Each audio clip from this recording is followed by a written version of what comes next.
couple points I disagree with on.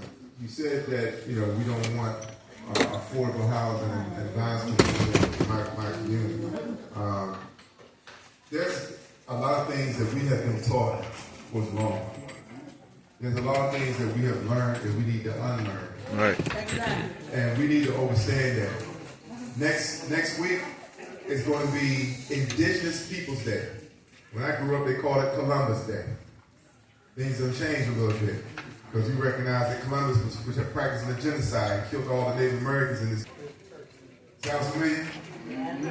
Settlers displacing natives ain't new, is it? So when I hear someone say that we don't want affordable housing, that kind of makes me cringe because in America, when you're successful, it's because the system has provided you an opportunity. God bless America. But when you're not successful, it's not that you've been denied opportunities. It's not that something's wrong with the system. They try to convince that something is wrong with you. And we internalize that. So when you say, oh, I can't afford to live here, you think you're doing something wrong. Let me tell you some ugly truths here this afternoon. The average white family in this city has 81 times the wealth of the average black family in this city. Damn shame. Let me repeat myself. I didn't say 81%. I said 81 multiples. That means whatever you and yours can put together, multiply that times 81, and that's what the average white person walking through here got. So when they say good morning to you with a smile, it means something else, don't it? I also grew up being told, don't nobody owe you nothing. You got to go out here and get it. Let me tell y'all something. They definitely owe you. You are owed. Housing is a human right. Healthcare is a human right. You are owed these things. Let me repeat myself. You are owed. Reparations, you are owed. But until we do something different, nothing's going to change. Let me tell you a little story. When I'm just like all the other Washingtonians, I was doing paralegal work before I knew what a paralegal was. And I never forget this day. It was a nice law firm. Every last Friday, first Friday, whatever, they would knock off a half day at 12 o'clock. You get paid for the whole day, but at 12 o'clock, they would bring out the food and the liquor cabinet, and they would celebrate everybody's birthday for that night. This particular one sticks out in my mind because it was a going-away party for a young lawyer, an associate lawyer, just got out of law school. And I'm like, are you leaving already? So what happened was, this dude's grandfather had left him a trust fund that when he turns 25, he would get $100,000. This is in the 90s.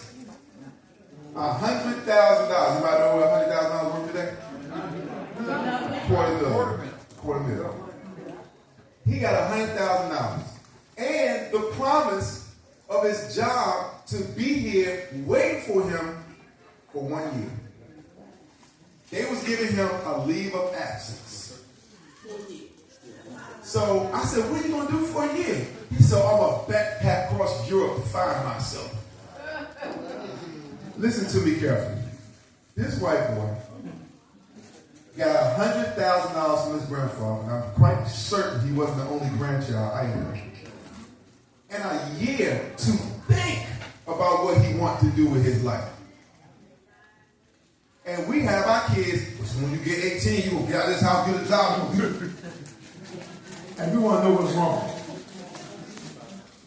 You are old. Say I'm old. I am old.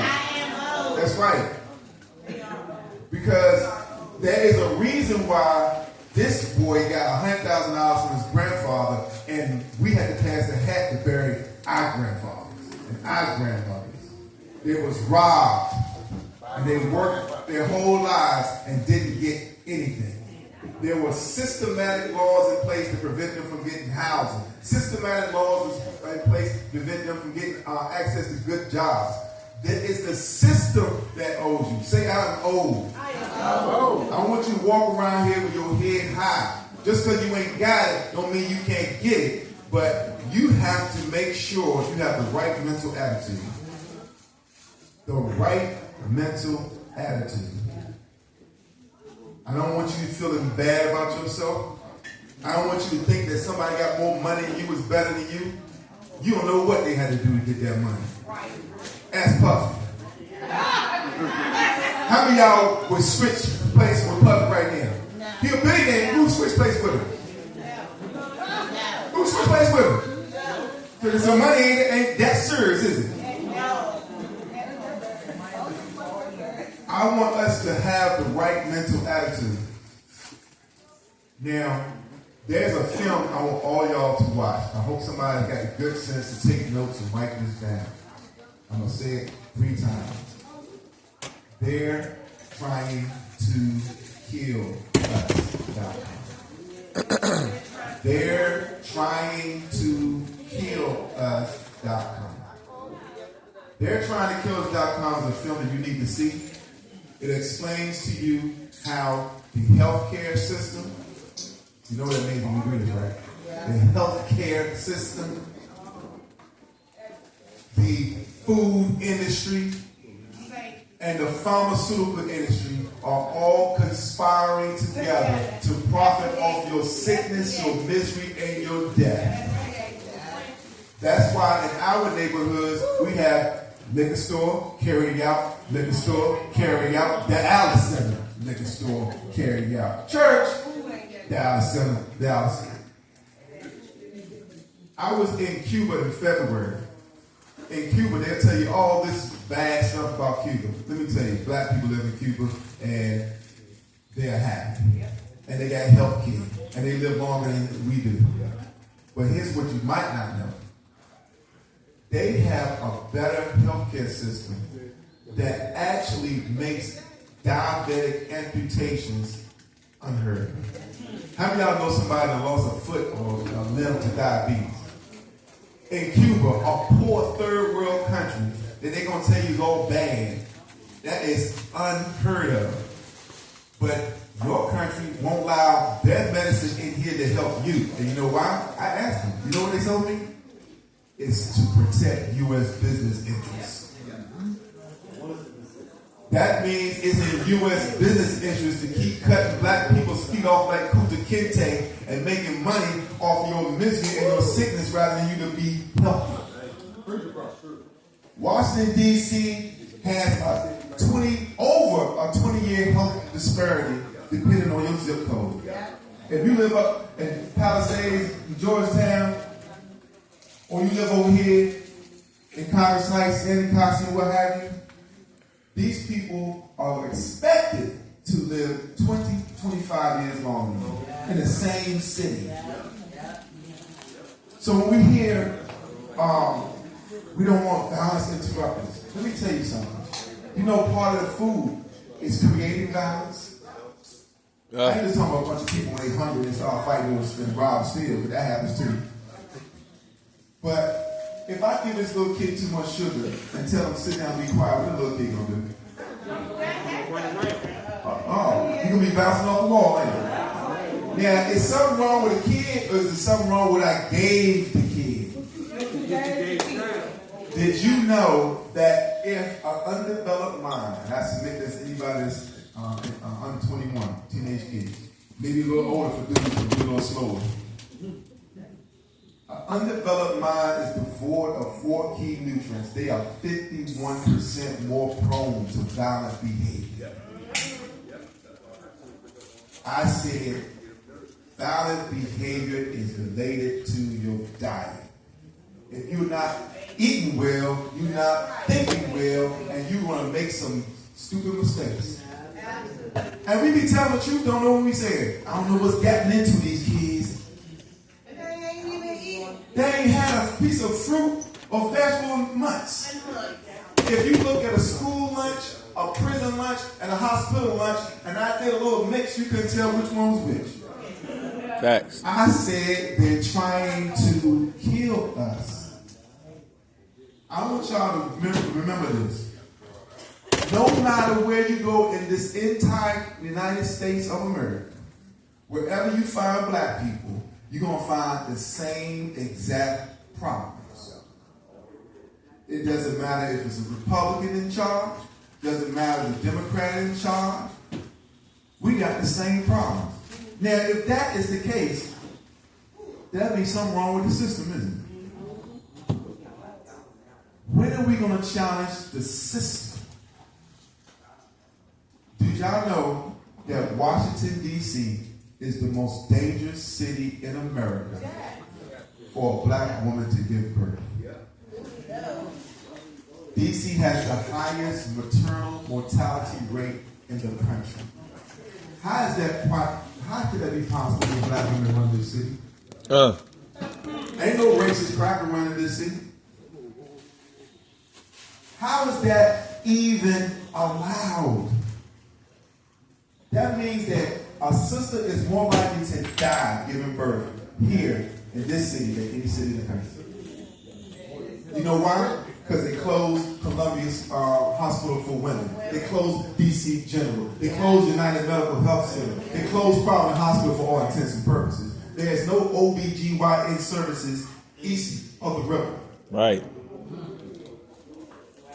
They are trying. Now, my name is Kymone Freeman. I'm here running as a DC Statehood Green Party candidate in the general election. And everyone is telling me I'm crazy because no one can ever unseat a Democratic incumbent that is as beloved as Eleanor Holmes Norton, who is 87 years old. She's going to die in office. I submit to you that Ruth Bader Ginsburg, Supreme Court Justice, who died at 87, by the way, should have stepped down when Barack Obama asked her to.